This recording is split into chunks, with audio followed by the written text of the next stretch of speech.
Stupid throw! Hurts to pass. Throws. Pick. Horrible pass. Oh, my God. Oh, my God. Oh, my God.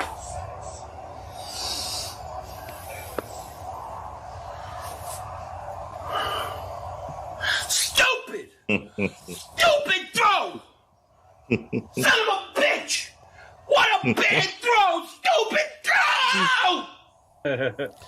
What's up, good people? Mark Holmes here, and as always, I want to say thank you all for watching, commenting, subscribing, and being part of the Jobu Sports Report. Without you guys, as well as you ladies, you know that this literally does not work. It is Sunday afternoon, which this originally started when the season ended and became the Dallas Cowboys bitching session because we hated Catboy and we were pissed off that the Dallas Cowboys weren't going out and getting any shiny new pieces and stuff. And it, of course, was Sunday and we had, that void in our life without football. And it's kind of grown where it kind of evolved where we had hope with our, our draft picks, certainly not any free agency because we didn't sign anybody in free agency. And, it's kind of evolved and it's become better and better. Although last night we have some people who are abandoning ship right now. And let me bring into our party here our Zoom in link. If you are a channel member, the link is in the channel community tab. You can come in and join and give us your thoughts and everything else and be part of the party and things as we discuss what happened yesterday. Gentlemen, I see Primetime Phil. You're the first one that's on the screen. How you doing, Primetime? I'm doing pretty well, man. I'm not hanging my head down. Obviously, Cowboy fans today, this morning, or in general today, we're not Eagle fans. We're not sitting here going, Thank God we're not Eagle Super fans. Bowl bound. We're not, we see the flaws within this team. We see the flaws within the culture. So I mean, we see things that need to change. We're not sitting there trying to, use our shortcomings as our, our strengths, and that's just the truth. Like, we see it. Right. Well, I had a night to sleep on it, and forgive me, everybody. I've got the heebie-jeebies here, and I'm drinking a lot of tea and stuff, so I will get coughing, and I do sound like I've smoked about 20 packs of cigarettes and things. So some of you ladies might actually like that and say, ooh, I like that deep voice. Looking back at the Dallas Cowboys, we were 0-4 last year in preseason. We scored 3 points in the Hall of Fame game, and we ended up being 12-5. Preseason is just one of those things that we don't do well and don't really seem to. I think that having our starters would make a big difference, and people will say, well, it was your backups versus their backups, which is true. But there's a reason why the guys were backups, and I look and I say that, if I'm saying Dak Prescott versus everybody in the NFC East, I say I got a better quarterback. I would say we have better running backs than most of the teams in our division. Barkley is always the guy that's going to break out, but he always just breaks up, and so on. Our backups are very, very raw. Very raw. And a lot of the guys that played last night was their first NFL action, period. And I'm not trying to make excuses for him because I'm worried about Josh Ball as a swing tackle. I'll be flat out, definitely. I'm worried too. That if and when Tyron Smith goes down, we got a problem. We know that Tyler Smith, he looked like a road grader. Did have 2 penalties last night, although one of them I was kind of like, that really wasn't. That guy is just so dominant that when he gets a hold of you, you're just going to be going, and it's going to look like you're being held. But I will say this much. Well, hold on. Let me say this about Tyler Smith. The difference between Connor Williams and Tyler Smith was Connor Williams was usually getting beat, and he was holding on for dear life so the quarterback didn't get killed. I'll take Tyler Smith driving the hell out of somebody into the ground and his aggression and getting a holding penalty here or two over what we had with Connor Williams. And what were you saying there, my man Thomas? What's up, Thomas? Mark, I saw that holding call last night. That was bullshit. Fact, it blew up on Facebook and Instagram. Mm-hmm. All I got to say about that is I've never seen a holding call on a pancake floor. Yeah. Me either. Yeah.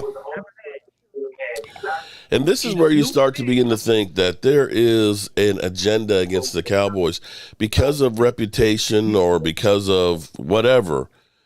They're looking harder at the Cowboys to throw the flags because, oh, well, Cowboys, they're always penalized. You know what I'm saying? You've got that reputation, so now we're going to watch you even harder, and you're not going to get any benefit of the doubt. You know, Tyler Smith is, you already heard Tyler Smith has always got, okay, so he probably did anyway. We'll throw it. And there's still, I think, that feud of Jerry Jones versus Roger Goodell, and from back in the day with Zeke Elliott. We get more calls that are bullshit-ass calls than anybody else. Right. And I don't know that there's anything we can do about that. Hey, Mark. Yes. Troy Daniels. What's up, Troy? Not much. Just curious thing. Did I see some of the starters on the offensive line in the second half? Tyler Smith did not play in the second half. He only played the first half. I think I saw Collins in there. No, that's a different one. That's not Lyle Collins. I mean, okay. Lyle's gone to Cincinnati on the pup list, remember? He's on the pup list. Oh, that's right. In Cincinnati, yeah. It was somebody else, though. I can't remember who it was. It wasn't. Connor McGovern. Yeah, McGovern was in there. Yeah, I mean, he's listed as the starter at guard. He played right guard yesterday. Didn't he play right guard? He need to play some Madden, too. Yeah. Like, he needs to play everything he can possibly play. Yeah. Exactly. I think that with Connor McGovern, they're trying to give him the opportunity to try and really earn that spot to be a player. Exactly. And I think here's my thought is this, knowing that Tyron Smith, he tweaked his ankle a little bit. It's not bad or anything yet, but to me, that's a warning sign of, remember, it's like saying, hello, I'm going to be missing some time. Remember, you better have some plans for it. Ready. And so I think what they're trying to do is bring up Connor McGovern to end up being that guard and thinking that Tyler Smith is going to end up having to be the tackle. I don't want Josh Bell. If Tyron Smith goes out, I do not want Josh Bell to be the starting left tackle. Out of the backups, I think I was impressed with Lindstrom. Mm-hmm. Yeah, Lindstrom looked pretty good. Lindstrom looked pretty good. He was Yeah. getting to the next level. It looked pretty good. I mean, obviously, I don't know how he'll look like with a second string and first string, but third and fourth string he looked pretty good. So one thing that was kind of lost in this, because people will look at this and talk about this, the Cowboys got blown out, and listening to the trolls that come in here, Dak Prescott can't even score against Denver. It's like Dak didn't play. They were jumping everything, all of it. They were just constant nonsense. Yeah, I mean, it's stuff that like every time they typed it, you could probably hear themselves going, just giggling. Like it wasn't even funny. It was just like stupid. It's like, are you even watching the game? Okay. Lost in that game though is we actually ran the ball pretty well. Yeah, we did. We actually rushed for 141 yards. Now, the problem with running the football is you get a holding penalty, and now it's 1st and 20. You're not going to be running the ball as much. You're kind of forced into passing a lot more. And that's the thing that is killing us is penalties more than anything else. Now, Cooper Rush looked about, and the team as far as following Cooper Rush, there was like no energy whatsoever. No, there wasn't. Honestly, when the Hoochie Coochie Danucci came out there, you could see actually people started moving around a little bit more and seeming a little bit more energized. And I don't know what happened on there. Now, I will say that the quarterback that definitely stock rose the most was Will Greer just by not playing. Yeah, exactly. I think all of a sudden now everybody's like, let's see Will Greer. Because Cooper was just not good at all. He had some good throws during camp, and I think that's the reason why he kind of piqued some interest. He wasn't too bad last year. I mean, where did he get him from? I remember Carolina. I remember him playing there, and it was average, right? It was like he was okay. One or two starts, and it was. He was all right. I remember when he had. I remember when he played college ball. He started at Florida first, mm-hmm. and then he transferred to West Virginia. Because most people tend to forget he was the high school player of the year. Uh-huh. Will Greer? Will Greer. Yeah, Will Greer. I know his parents personally. Yeah. Oh, nice. Yeah, he played with the Florida Gators first. Romans there, Bell Chef. I can't. Since I've had this cold. It's like my eyes are just kind of doing funky things. How are you doing? I'm glad you're new here. It's Romaine. The thing about it is, Nucci came in. How you doing? Different energy, and I mean, throughout all the preseason games, throughout all those things, it's like, is it one of those ones where he just finally has something because he's had so many bad ones, or is there an improvement? He's I hate this. Listen, he's from JMU. He's a Duke. He looked like Romo last night. Yeah, but he's like Rudy. Okay, I'm sorry. He's like Rudy for the team. What disappoints me is Boss Fat. He determined. He was struggling. Oh yeah, he's disappointing, man. He struggled, man. Everybody had all this hype about him. Yeah, for all this, everybody talking about, oh man, he going to sit Anthony. No, you ain't sitting Anthony Brown. It's funny because Anthony Brown gets no love whatsoever, and everybody's so hyped, like you said, on Boss Man Fat. Oh, right. Yeah. He did not look good. Did I see that the Cowboys signed Miss Me Maher? Yep. Yeah. Oh my God! You see how bad the kicker was? Hold on. Listen. It was so bad. The guy that won the job. That was the problem. Is that the one from last night was the one that actually was winning the job compared to the one before him. It was so bad. Oh my God. I mean, literally, they kept doing mojo moments in the kicking game in training camp, and literally, I know that there's a constant breeze that's flowing through Oxnard. But these guys were warming up with 41-yarders, and there was like 50-50 chance of making. And I'm just saying, warming up. Nobody's coming at you. I'm like, 41 yards, you guys are missing 41-yarders as warm-ups. And it was, it was so bad that it's like, oh, I'm glad we got Maher back. That's how bad they were. Now, I'm not happy that that's all we've got. I hope that's not the final. 63-yarder? Well, Yeah, I keep on saying, how many colleges are in Homeboy. Well, you can't tell me every single one of them has a kicker. Like, you cannot tell me that you cannot try out like 10 kickers. You don't have to sign and go somewhere and look at them. Like, I don't know, it's just crazy. Okay, Robert, I'll try that wasabi there, buddy, or I'll get some of that hot sauce. Right now, I've got some tea here. My sinuses have just gotten like dry as like the Sahara Desert all of a sudden, and it's just like they're going crazy. Modern kickers have gotten worse as a whole. Yeah, well, at least we've gotten all the worst ones seemingly in Dallas. You know what I'm worried about for the Cowboys is, and this may be partially the way the NFL is trying to go. The NFL last week, I believe it was talking about putting more of an emphasis on illegal contact, because we all know the NFL loves to have scoring. They want more scoring. Chicks dig the deep ball. And that's taking the aggression out of the defenses, okay? And that's where the Dallas Cowboys, I look at what the Cowboys are trying to do. People are saying, well, getting rid of Amari Cooper was a bad thing and all that. But I honestly think that because the Cowboys, I really and honestly truly believe they really love Dan Quinn. And I think Dan Quinn will, whether you like it or not, will be the head coach if the Cowboys start failing. And what they're trying to do is they're kind of trying to replicate the formula for the Seattle Seahawks. When the Seattle Seahawks were winning the Super Bowls and going back to them, it wasn't because Russell Wilson was throwing for 4,000 yards and 38 TDs. It was ball control, because they had Beast Mode, who's rushing like 1,200 yards, right? Mm-hmm. It was Wilson throwing for about 3,500 yards and like 22, 23 touchdown passes, and great aggressive defense that got takeaways and would give the offense more opportunities with the football. And you can look at how the Cowboys over the last 2 years have really focused on defense and have gotten so much speed. I was actually impressed last night. Dante Fowler got one bad penalty and he got benched. But Dante Fowler actually moved pretty well. Dante Fowler's another one of those quick guys. Sam Williams is very raw, but you can see the energy and the strength that he has. And I believe he's going to make us forget about Randy Gregory. Even Terrell Basham had a couple of good moves, and he, of course, got a unnecessary roughness, which I think is a bullshit one. The quarterback's still moving and trying to make a play. He just tackled the guy. But, we don't get the benefit of the doubt. Our defense is going to come after people, and if the NFL's whole thing is they're going to be clamping down on that aggression, we're screwed.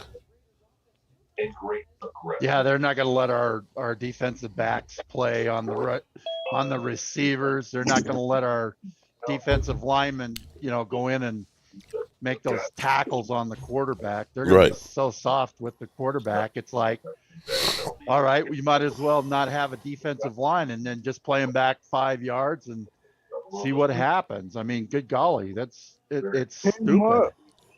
Hey, Vado, how are you doing, buddy? Remember that was came from the referee or playoff game. I got the playoff game. That was came from The same crew that was in the San Francisco. Oh, same. Oh, okay. That makes sense then. So, hey, we got 3 more than we did in that game. Okay. Same crew. Yeah, they definitely have it in for us because, it's at some point, it's just like, this is getting to be ridiculous. Yeah, Law Nation, he was raising hell about that last night. Because he said, man, these are the same songs. Oh, shit. Yeah, he was. Yeah.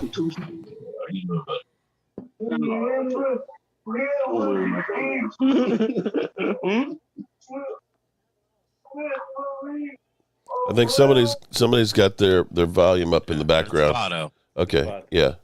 Turn your sound down in the background on it because we're getting the echo. Brian, how are you doing today, man? What's up, buddy? Still sound pretty Yeah, Still. I'm still feeling under the weather, and I got some bad news today. My nephew passed away. Was found passed away yesterday or today. Sorry to hear that. Yeah, that's where I always tell everybody to tell the ones you love that you love them because Sorry to hear that. you just don't know. This day and age, people that you least expect going are going. How old? 35. Wow. Yeah. Oh, wow, that's too young. Way too young. Still a baby. Yeah. Was this on your side or Tracy's side? No, on my side, my brother. Oh. My brother's son. So yeah. I'm sorry to hear that. Well, thank you. So after seeing this game, are you guys down on the Dallas Cowboys? I would hope everybody took a deep breath and it was not as bad as people thought. No. It sounded like such a bitch fest. It was not fun hearing everybody listen, it's preseason. Don't worry about the win. I get it. There are penalties. Mm-hmm. I get it. But there was so much positive that came out of the game. Tyler Smith played well. There was only one real penalty that he had. Right. I don't think they called a penalty on the Niners the whole game, they said. Well, no, they did. They got a couple in the second half. I think they had 5. But, I mean, it wasn't that bad. I mean, there was flashes all over the field. I'm tired of hearing, now everybody wants to keep, the quarterback. The training camp does mean, the training camp does mean something. Mm-hmm. He's been horrible in training camp. That's not coming from me. I'm not there. That's my God, that are there. He's been horrible. Yeah. Okay. So because there's no game planning, we saw what happened with Danucci with game planning. Now I don't care if he wants to be the practice squad, quarterback. I'm fine with it. I'm nothing against the guy. He's got a little spunk, but he's not an NFL quarterback. Yeah. I've never liked Cooper Rush. He did win us a game. We're always going to be at a disadvantage in a preseason type situation just because we don't have that veteran that's really good quarterback. We don't try and win the games, but there was some good. I thought there was some good stuff. I mean, everybody wants to go out and win a preseason. Vader, I'm with you. Not too many people like Cooper. Here's the thing that's funny is like, oh my God, we need to go sign Jimmy Garoppolo as a backup. Instead of worrying about signing another quarterback, how about we just go out and get ourselves a really good tackle so when Tyron Smith goes out, we don't get the one we have killed. How about I've been saying that for a while. We need a swing tackle. If the Cowboys didn't see that they need a swing tackle now, I guess they're never going to. And this is where you have to look at it and say, Stephen Jones, you're a freaking idiot. Here's the thing that kills me because when we were talking on the live stream last night, I was a little bit out of it between all the meds and stuff I had and everything else and trying to keep up with everything. But people keep saying, well, the Cowboys, they suck it up in the playoffs. And one of those reasons they suck it up in the playoffs is we run out of ammunition. We have great starters. You saw the first half of the season when everybody was healthy except for Michael Gallup and Lyle Collins was out for suspension. The offense was a juggernaut. We were running like 150 yards a game. Dak Prescott's getting 2, 3, 4 touchdowns. We are blowing people away, and everything is working because we're healthy. The problem is when we go through that first line of guys, when we lose Tyron Smith, everything goes to shit because you go from one of the top players to guys that should they be in the NFL. And by the time the playoffs get here, we are lacking those guys. That's what the Rams did to save themselves. They lost players. We're going to replace them with frontline players. You lose Jefferson, you bring in Odell. You bring in an extra pass rusher in Von Miller. We don't do those things. And we're sitting here staring in the face saying, yeah, Tyron Smith will be good to starting. Terrence Steele is good on the right side. Zach Martin is great. We believe Tyler Smith will be good, which will help Biotish. But do you really look at anybody beyond there and say, that's an NFL starter? No. Okay, I mean, they're trying to say Connor McGovern is. No. And but we've already seen McGovern in a starting role. Right. And so here we are. He started off good. We are thin. What about J.C. Treader? Yeah, he's... No. They're not... JC's a center. Yeah, they're not going to pick up a center. As much as JC's only a center. He I would couldn't play the line. That I know, but we saw Biotish is Lindstrom. like, Yeah, we saw Lindstrom. If you have two good guards on each side of him, he's fine. This is going to sound funny, but you know what I would do? I kind of experiment. We all these big bodies on defensive tackle. See how they do on offense. Kind of experiment with like they did with Nate Newton back in the day. Nate Newton was a DT. I mean, you don't know. I mean, we got some big boys over there. We can, this they can final hold up. cut down, they're going to trade some of that D-line depth for an offensive swing tackle. I already know. I mean, that's what they do in practice. I mean, that's what I do. I mean, they don't have enough spots for all these guys. You could see it's somebody getting moved, not one of the young. It very well could be Tristan Hill. Mm-hmm. I don't want to see a 36-year-old guy because that hasn't been the answer either. Oh yeah, the Ty Nsekes and stuff, and the Ty Nsekes, the Cam Irving. Even though he left us and went and actually did half decent for us, he did not do good. Well, some of that could also go back to our coaching on the offensive line too. Joe Philbin sucks. Yeah, he sucks. He's Who trash. is it this year? Joe Philbin. Joe Philbin. Oh, Joe Philbin. Yeah. Former NFL coach that couldn't I want coach Bill Miami. Callahan or Mark Colombo back. How about that? I think Callahan will never walk through the door again. No, Callahan. I'm with you. Yeah, we need. He is burned bridges. With us. I know his son. I know his son was there. Yeah.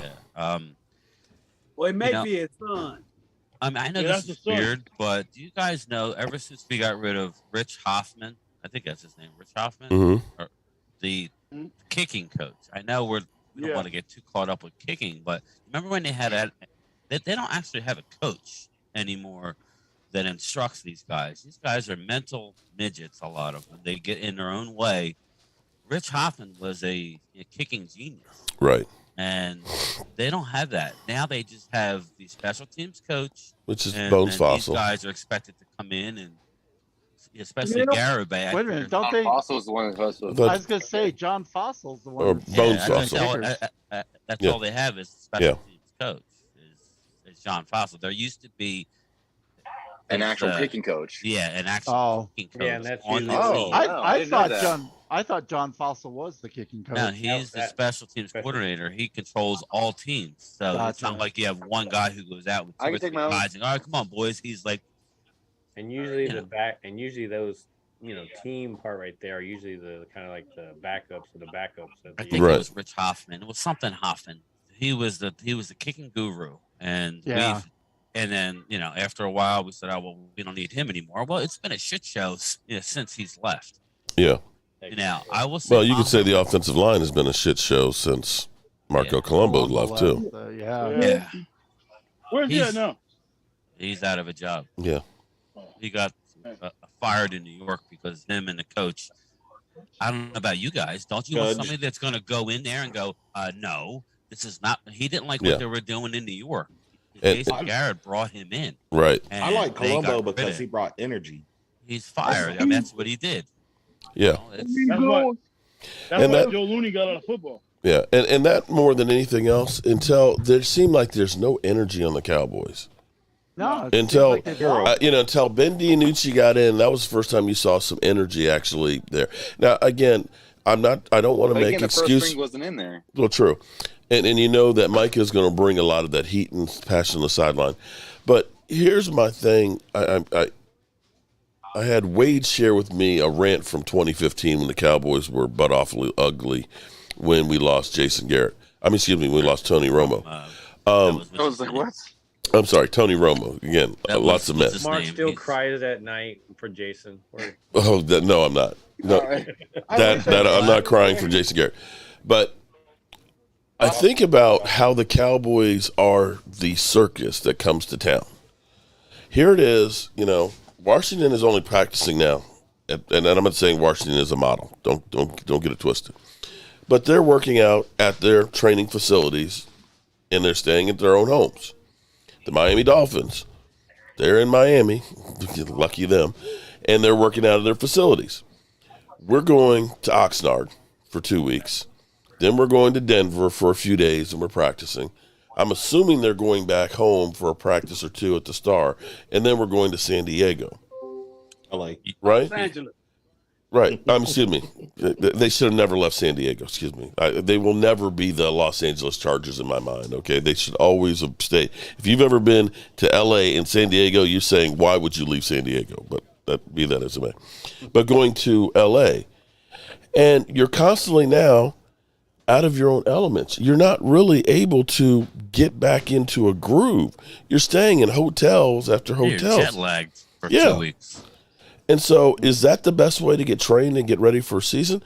And so we know we've had perfect conditions here in Oxnard, 72 degrees. You go to Denver, Mile High, where the air is thin, and it's, 80, 89 degrees or so. Now you're playing in the heat. You haven't been practicing in the heat. Mm-hmm. These things may seem minor, but they are affecting you. You got thin air and more heat. You're going to be more tired than you were out in Oxnard. So Jerry Jones talking about how smart they are because they're practicing in perfect conditions. They're not perfect. I don't know if that's the best thing. Boy, if you're going to schedule a game in Denver, heck, find a training facility somewhere up, in the Rocky Mountains somewhere to train. I mean, good golly. I think practicing with another team is very good. Yeah, I agree. I get that, but I just think you seem to cater to everybody else instead of doing what's best for the team. Mm-hmm. They got this world-class facility. Okay, you want to go to Oxnard, go to Oxnard. All right, I understand that your preseason schedule is on the road. So, okay, I would have came home, or I would have flown right to Denver. Yeah. And I would have came back, and then you're home for 2 games. Then have, whether Houston Texans, have them come down, or somebody. Mm-hmm. You got this world-class facility there. I mean, why do we have to go all over the place? Let me hit some of these chats in here. I'm not trying to ignore everybody on here. All the Cowboys sorry players don't play any well, although probably one. Okay.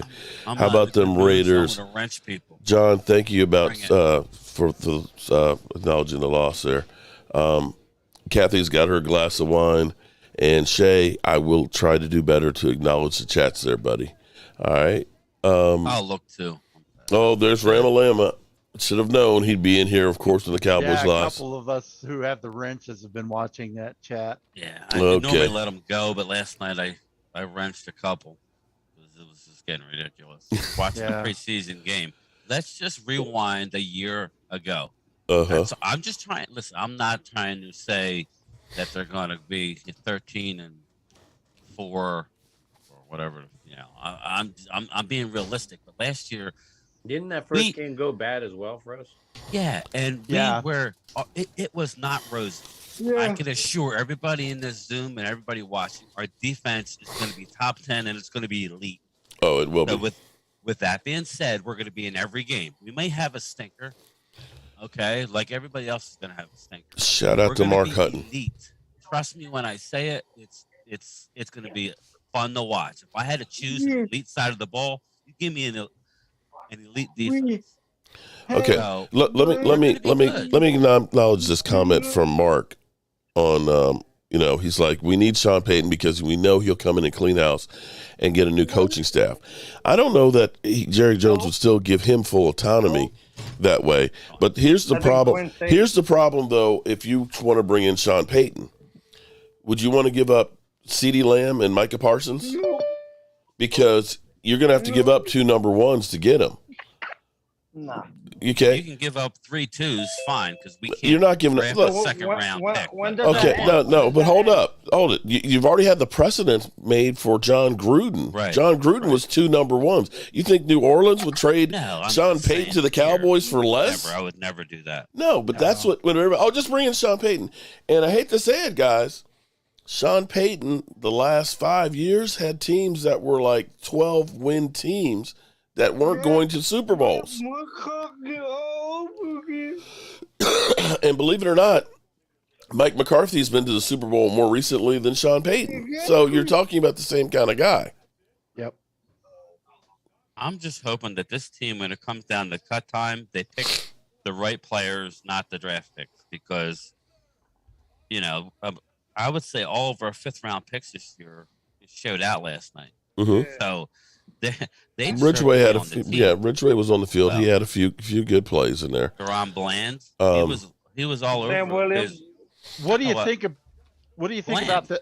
What do you think about that punt returner we got from the USFL? He's on the team. I like he'll make it. Like David Wiley. Because I do not want to see CeeDee Lamb back there. So that's what I was saying. So you can't afford to put CD back there. Kelvin Joseph. He played like ass. Now, I'm not saying cut him, but, he did not play good. So are we going to cut Deron Bland or try and get him on the practice squad? People aren't stupid. They're going to pick our team apart. You can't just get lucky every year bringing these guys onto the practice squad. And, how long after the cut do they have before they can start naming practice squad? Is it 24 hours? Yeah. Once the waiver wire list hits, I think. So let's just hope that they put the best team possible and not get in their own head and go, well, no, he's a draft pick. So also a lot of these guys is first NFL experience too. And you're talking about you've had 5 padded practices, and now you're playing in a game full go. And this is the thing that I still don't understand. Professional football now, that you cannot tackle fully in practice. The only opportunities you have 3 opportunities to actually tackle somebody in a game, which is 3 preseason games. Yeah, they need to you don't go full go. It's like if you're doing NASCAR, could you train for a NASCAR race going 60 miles an hour all week and then go run 200 miles on the weekend? You can't. Nope. What's the one thing we did good last night, Mark? The one thing we did, run the football. Yes. And these games, there's no game plan. Yes, I'm not saying there's not a 10-play script. There's no game planning done. The defense's job is to stop the run. Tyler Smith did well last night. I understand he had a penalty. I don't care what anybody says. The other one was not a penalty. I'll take what he – if it's going to be him or Connor Williams and penalties are the same, I'll take Tyler Smith. All right, so who's your 3rd-string running back? It's going to be probably Rico. Rico, yeah. These other 2 guys are going to be worked and ran into the ground. I could see them keeping 4 if Davis keeps going, Yeah, I don't have a problem with it, but they're going to get Davis and the other guy, I think Smith, a lot of run because you can't afford to run your running backs in preseason. Yeah. Going back to the practice, you might as well put flags on these players and play flag football. So the product is going to be a little shaky early on. Well, I think it's like every year they get their ass handed to them and people panic because this is not the first year. Every year in the preseason, they look like wreck. Well, they won 12 games last year, and they didn't win a preseason game. I think they might have won one, but No, last year we did not. No, we did not. Okay, so they won 12 games. I think the value that they got with all these young people being in a game situation is good. I think it was really, really good. Now, I wasn't thrilled because you don't want to be embarrassed at times, and the penalties were ridiculous. That's coaching. That's not the. And here's the other side of it. Do you want to look great in preseason, like say the Detroit Lions did one year when they were 4-0, and everybody's like, "Oh, they're great," and then all of a sudden they lose every game? Yeah, you want to get the bugs out and find out where the sores are now to start taking care of them before they get any bigger. Let's find the weaknesses. So for me, I look at this and say, we got to keep Dak Prescott upright because Cooper Rush sucks. And we have got to go ahead and look at this and say, we have to either bring in some more offensive linemen or find a way to keep them from getting hurt. So we've got to take care of the offensive line. And we also now know that Kevin Joseph is not ready to take over for Anthony Brown. Okay? The one that made me feel pretty good last night was that I was not hearing anything about Jake Ferguson through the camp. Like I really he had been hurt. He had hamstring issues for a little bit of time in there, and even in general, like you didn't really hear a lot of great things. And to see him, just being involved in the offense last night was kind of really nice. Yeah. The only thing I did hear, Phil, I heard that for whatever this means. Hang on, guys. I'll be back with you in a second. That the coaches were enamored with him throughout the OTAs. So, and that's hard to do for a rookie to come in, especially a tight end. I'm not saying the name just to say the name, but he reminds them of a more athletic Jason Witten. Right. Now, we all know. Yeah, we all know Jason Witten. He turned into a Hall of Famer. So I'm not saying that's, but I mean, like when you evaluate talent coming out of, that's what you have to do. How about that? Have a comparable. You look at that. Okay. I was gonna say, look at that play that they called the penalty on. Yeah. That guy. I mean, what was it? A 21-yard play? It was like 30 or 40. Yeah, it was down there. It was down there. It was definitely some distance. I would like to. Good things. I would love to see this guy make the first team. Well, I like to see him with Dak. I want to see him with Dak. Exactly. That's what I was gonna say. Everybody's going to be looking on, with Schultz, and I expect Schultz to have a big year. But back to defenses are going to look at Schultz. That's the thing about it is at the same time, even though I have my hang-ups and stuff, he's on the team. And I want him to have success. He's going to have 100 catches. Over 100 catches. Oh, yeah. It is. Okay. But what's going to happen with Mark saying with the 12 personnel? You're going to be running a lot of that. You really going to be running Ferguson on one side. I don't like sprinkles. Yeah. Mark Hutton wants to know how Sam Williams did. I think you got to let Sprinkles walk. Well, I would just say last year, this time, we weren't looking so hot. And look what we did. That's just, I understand. I was frustrated too. But, I agree. You agree? Well, okay. Thanks, back to Jake Ferguson. The whole week, every practice I was there, he was on the bands with dealing with the hamstring. He did not practice at all that whole week from August 1st. Do we got a guy that's just going to be, Well, this is where the Cowboys are trying to keep guys in bubble wrap, and they're being overly cautious on them. Mike McCarthy kind of said this, that, after what happened with Dak, coming back from the injury and they overthrew his arm out. It's like, we can't have that happen. And so they're really taking their time on getting these guys together and not forcing them to go out there. So I believe that when when Jake got out there, that he was really, okay to be out there. And he played actually really well. It was quiet. And this is where, like I said, I think 12 personnel, you will see a lot of it. That was the most successful package that they had. And if Ferguson can be a good blocking lineman, that's going to help us when that offensive line isn't quite together. If it ends up being that Tyler Smith has to be our left tackle and Connor McGovern ends up being our starting guard, having the two tight end packages are going to give you some advantages, and you will be able to switch out to them. And when they put 8 men in the box, do some quick hitting passes to screw the defense over. And that's the thing that's kind of a killer. Everybody loves seeing 3 wideouts, but generally speaking, if there's 3 wideouts, it's going to be passing. If you have 3 wideouts, you better have 5 all-pros up front. Right. And then you still have, and not physically, mentally, because you're going to get stunts and blitzes up the middle, and they know how to That's what the young guys do not know how to do. They don't know how to pick up each other. They haven't seen it at the pro level. But Tyler Smith did not get blown up once last night, guys. He did not get blown back. Like no, he didn't. Exactly. He didn't. Exactly. Houston had a penalty. King Omar. Yeah, Houston played well yesterday, but I'm going to tell you that Jalen Tolbert. There's certain guys that just have a repertoire that they just click. Romo and Dez clicked. Dez and Dak just never got that same page. But Jalen Tolbert and Dak, they are truly on the same page. And I think when you see them together, probably won't see it until the season starts. You'll be like, oh, okay. But Houston is going to be one of those guys who, people are like, he's a practice squad guy or at best. He has truly moved up in the rankings. He is actually a really, really good receiver, and I think he's definitely a practice squad. Huh? I was going to say, he'll probably make it. That's what I was telling you last night. I like the guy a lot. I don't know about that. Have to, or he's gone.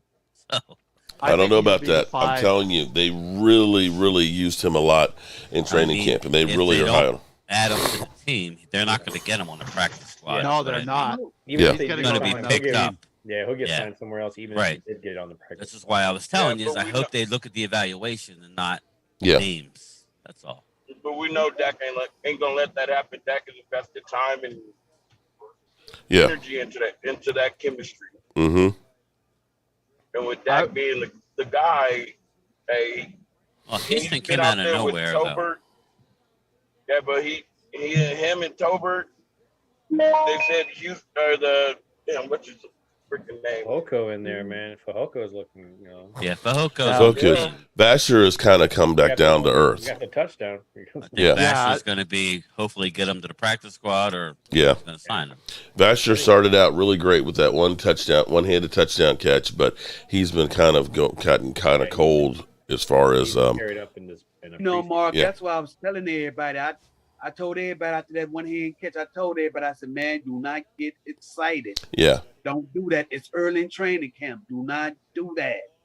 The catch, it was cold-blooded. It was a nice catch. It was nice. But that's not the regular, And I agree with you on that one because, it's funny. And I started doing this yesterday, but I didn't finish it because Philly 500 is going ape shit over Jordan Davis. And believe me, I wanted Jordan Davis. The guy has all the tools, but he didn't play as well as what Philly 500 thought he did. He had a couple of really good plays, but you could see he kind of spent his whole wide. After that, he started kind of just leaning on people, kind of jogging behind on screen plays and stuff. And it's looking at him, it's like, yeah, he can give you a couple good plays, but he's not going to be an every down type guy. You can count on one hand I would say like a first round or top of the draft interior lineman. You're coming out. Not many of them have the impact. Yeah. It took Vita Vea 3 seasons before he became what he actually is. Yeah. He was, after the first year, they thought he was a bust. Now, to their credit, they stayed with him. Mm-hmm. We will see. You're right, Mark. I saw what you saw. I saw 4 or 5 unbelievable plays, and then I seen him couldn't be able to breathe. Right. And so then you start looking at this and saying, with the oxygen. You start looking at this and saying, we ended up using a first, a fourth, and 2/5 to get a guy who may end up being a 25 play guy. It wasn't one pick. Exactly. Yeah. It was multiple picks. Think about that. Multiple. Everybody wants to run their mouth about Jordan Davis. Hey, listen, if Dallas could have got Jordan Davis and then picked up an offensive lineman that I don't know of right now, in second or third, could be as good as Tyler Smith's going to be. I'm telling you, Tyler Smith is going to be really good. Tyler Smith will have a bigger impact for the Cowboys than Jordan Davis will for the Eagles. My problem with Tyler Smith is I don't want to see him play left tackle. Yeah. I do not want to see Tyler play left tackle. Yeah. Did you guys see Tyler dominate that D-line yesterday? Yeah, he did. He was a grown ass man.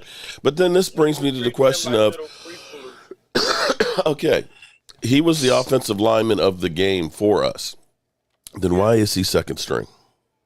It's only because they knew he was getting more reps. Now, he was going to get more reps. No, he's why. Okay. Listed on the team, in practice and everything else, he's with the second team. But all the insiders are saying he's the starter. I think he's going to be a starter. The only reason why they started the other guy. When the Dallas Cowboy rookies come into training camp, they give them a Dallas Cowboy helmet without a star. I mean, You got to earn it. You got to earn your start. I mean, you got to earn it. It's just one of those things. You know he's going to be that starter. Oh, we're just making him earn it, you know. Or I just think, like I said last night, I think it was just to put him as more time, you know. He's going to be the starter. He's too good of a player. I mean, I love all these trolls that are in here. We love you too, trolls.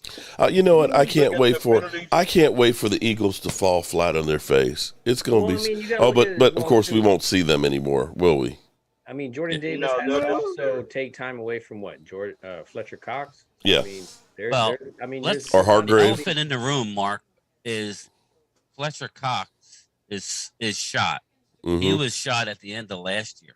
They know it, which is why they invested 3 picks on Jordan Davis. Yeah. Jordan Davis better work out. He better work out. Why? Their first round picks don't work out. Are you kidding? He better. You invested 3 picks for him. No, they're trying to trade. Where they've been trying to trade him for the last couple of years.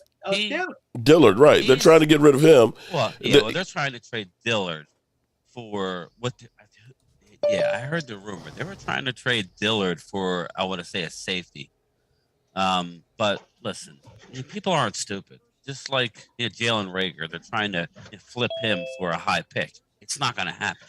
You may get a 6th, maybe a 5th. I doubt it. You know. Yeah. I doubt if they get anything better than a 6. Yeah, and he's a guy though. I don't think we would need him, but he's a guy. For the Eagle fans that are okay, now maybe Jordan Davis breaks the curse, but listen, 2012 they got Fletcher Cox, and 2013 Lane Johnson. Lights out picks. Can't argue with that. Nope. But then they got Marcus Smith, defensive end. Gone. No longer. Okay. Yeah. Nelson Aguilar. Okay. He's somewhere. He's somewhere. Okay. Not here. Carson Wentz and all the picks that they had to move because they first traded with Tampa Bay to move up and then traded with Cleveland. Ain't he with the Raiders? Don't forget Derek Barnett. Okay. Mark. Then Derek Barnett.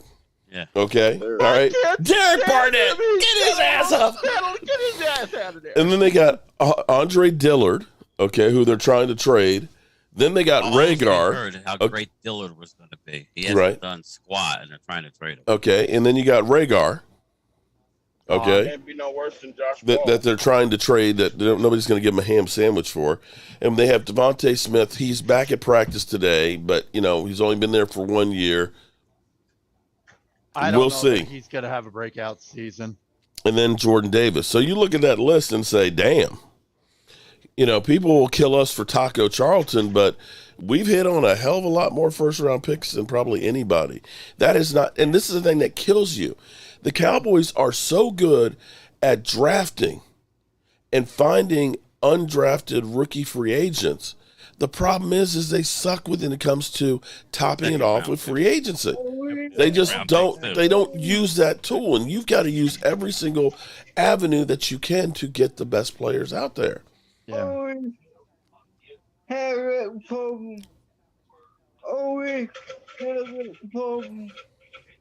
they play earlier next week, right? What, play the Cowboys? They play on Friday. We look at the schedule. Yeah, we play Friday. I think that one's at home. Yeah. Is it televised? No, it's at the Chargers. Yeah, I thought to say they're Saturday night. Yeah, that's what I was saying. We're on the road. We're practicing in LA. Yeah, the Raiders and the Vikings are playing. Yeah, they're playing right now. It's halftime. Okay, I'm about to watch it right now. Yeah, they play the Chargers. So, I expect a Sorry, better guys, game. I'm cleaning because the wife is coming back. Oh, yeah. I don't want to get in trouble. Yeah, you don't want to do I don't that. want to get in trouble. Got that last minute trying to hide shit. You don't have to hide.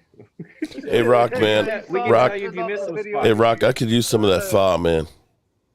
Oh, you want some pho? That pha would do Rock's do putting this everything in cold the closet, perfect. Like all the way up in the ceiling. Yeah. Don't open the closet. I was gonna say, going back Don't to look under the bed. going back to Philadelphia, though. I don't think Devontae Smith is going to be that deep threat that they think he's going to be because I like Devontae. Jalen Hurts does not have the arm to get there. That's the difference. That's the difference. Like a little Miami kind of thing going on there. Yeah. The difference is I will give them credit where it's deserved, whereas Eagle fans never want to give any credit to Dallas, and that's their downfall. Yeah, I think they are going to be better. I agree, and I have not said that they weren't. I agree, and as far as Jordan Davis goes, I would love to have a Jordan Davis on my team.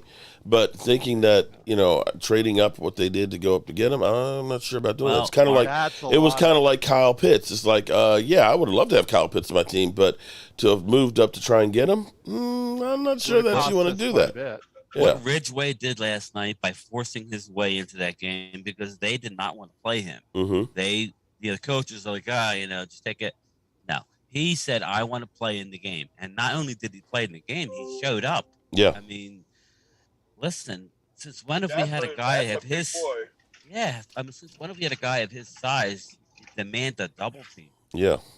With our defense, it's over, That's what baby. I'm saying. You're gonna double team him? No, you're not. Once Parsons is in there, then there you go. Then So, now he's not only gonna be a run stuffer, he's gonna have penetration. Here's where you start thinking, okay, this is going to be kind of cool, because you heard Micah talking about D-Law slipping down to tackle, which is basically going to be a speed rush, and him coming off of the edge. If you're able to put like a Ridgeway in there to clog up the middle, so that way there's no stepping up into the pocket, and you've got that speed on the outside, and Sam Williams, I saw him taking a couple of moves and being able to pass rush, going across the tackle's face and getting up the field. There's so many different ways that the Cowboys will be able to come at you and really put pressure on the quarterback that you have to be, if you're a defensive guy, you got to be drooling right now. I know I can't wait to see what Dan Quinn does. That's why you see Dan Quinn bouncing around on the field, because he knows he's got some dogs out there that he can let loose on the offenses. I trust you. Jalen Hurts is thinking about it Mm-hmm. now. He's thinking about it right now. Scared after the hits he took last year. He's thinking about. We got that much better. Right. Whoever it is, whether it's Parsons, whether it's, you saw the hit that Williams put on. That was not a penalty on the quarterback last night. But you do that one time against Hurts, he's done for the game. He's going to be throwing balls up. He's going to be looking to run, and that's a fact. You're not going to be able to sit back there pity pat in this league. Yeah. So, and like I said, it's not going to happen. He's got no arm to get it downfield. But not just that. Look at, as Mark Hutton says, he's best at dink and dunker. You got Micah Parsons and Sam Williams on each side, and you got Anthony Barr coming up a middle linebacker blitz. Yeah, that's why I keep looking at that. Yeah, I keep looking at that. Yeah, I'm frustrated, but we're not going to give the trolls any more than what they need. Well, T. Rogers, here's where the Cowboys got better at their defense. And they were top 10 last year. The defense that improved a lot last year now has people in the same positions that have now learned it, and they've gotten now better on the defensive line. When right now I looked at Tristan Hill did not play bad last night, but Neville Gallimore was really good in the few plays that he played as far as penetrating. And you look at that right. Did anybody see him? I did not see Quentin Bohannon in there. Did anybody notice anything about him? I did not notice him in there. I noticed that he didn't get pushed back. Because I don't know what happened last year. He came in as a young guy. We had the one guy that we signed, a big dude who got hurt in Brent Urban. Training. Yeah. So we had Bohannon, but he was non-active. He was on the non-active list. Healthy scratch for most. He was always too high rushing. He's big body. I don't know. I worry. That's why I told Mark a few weeks ago. I'm curious to see if he's going to make the team. It's not like he was a high draft pick. So I think he was a third rounder, fourth rounder. No, he was like a sixth rounder. He was way down the line. Yeah. No, but I saw play last night. Alan Williams said he made a play. They're going to get rid of him. I didn't really notice him with everything being delayed, and I didn't pick him up. I didn't get a chance to watch the game. Do you think Quinn's working with him to maybe get better? Absolutely. Oh, of course he is. Yeah. In their mind, they want to have that. They want to be able to put in Bohannon and Ridgeway side by side. That's what they want. Yeah, because you're going to have. It seems like you're going to have Gallimore. Goal line, yeah. Yeah, you're going to have Gallimore, and then I didn't see Osa. Did he play last night? I don't remember seeing him. No, I don't think he did. He didn't play. He's part of that elite. He was part of that sitting out. No, Olsen didn't play last night. Mm-hmm. He didn't dress. I don't know about you guys. He was a healthy scratch. I keep hearing about these lists. Well, the Eagles have the better defensive line. Says who? Oh.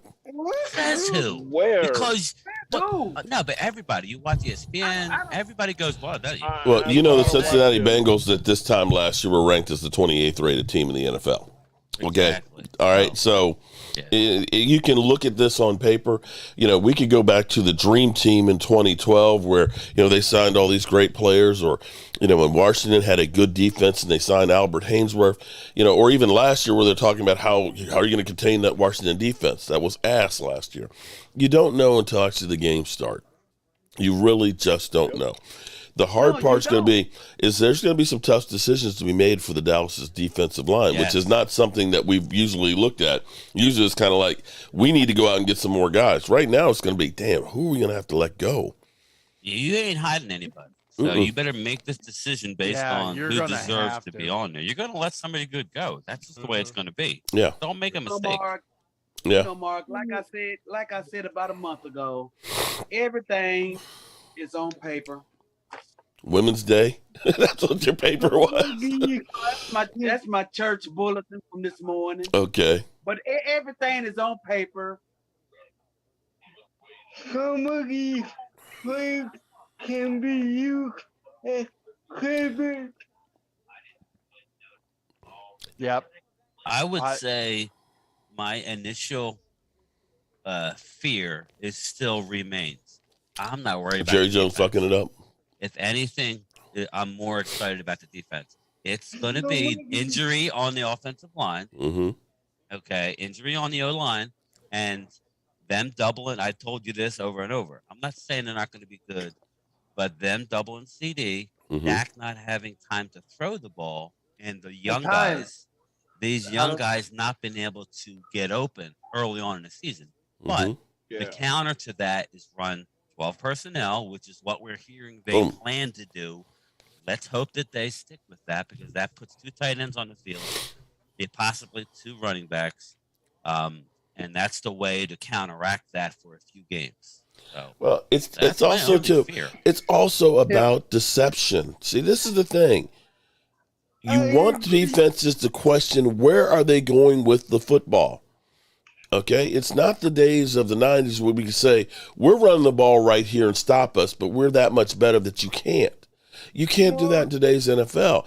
You have to look like you're doing one thing and do something else. That's where the 12 really comes in. Yeah, you need that play action pass. Right. And to get the play action passing to work, you need to be able to run the football. Run the ball. Yep. And if you're running the football, you're forcing the defense to try and stop the run, in which case now slide somebody in the box, and that's going to open up the field. That's what I want. That's what me and Mark were talking about in the playoff game. It makes the game easier. Now, you have to be more fundamentally sound to be able to do that. Let's face it, you need to be fundamentally, if you run 3 personnel, 3 wides also. Shout out to Captain Taki for letting people know. Listen, Eagle fans, I know a lot of you guys are in your mama's basement and things like that, and you're 12 years old and stuff, and you're having fun because you're getting in here and talking some trashy stuff. But understand, it's one thing of trolling, and say, hey, my team's great, Cowboys stink. Okay, that's fine, that's cool. But don't go after people. And don't go through and, I hope that somebody gets their neck broken. That's the kind of stuff that will get you timed out. In the words of Cop Pizzle, stop being a geek. Yeah, stop being a booger eater, okay? Yeah, right. Don't be a booger eater, because we know that haters...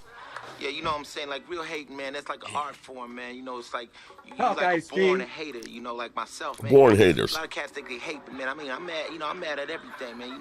Brother got a nice car, man. Why you got a car, man? I only got 1 car. Why you got 3 cars or a wife or all that, man? That's played out, man. I hate on it. That's right. Real haters. It ain't got nothing like me, you know what I'm saying? I'm sorry, Vado. Gonna make it hard for the quarterback. When the quarterback angle for their wide receiver gonna get caught up. I got making it hard for the quarterback. Yeah. The angle for the quarterback gonna be caught up. It's going to be hard. Connect the pocket.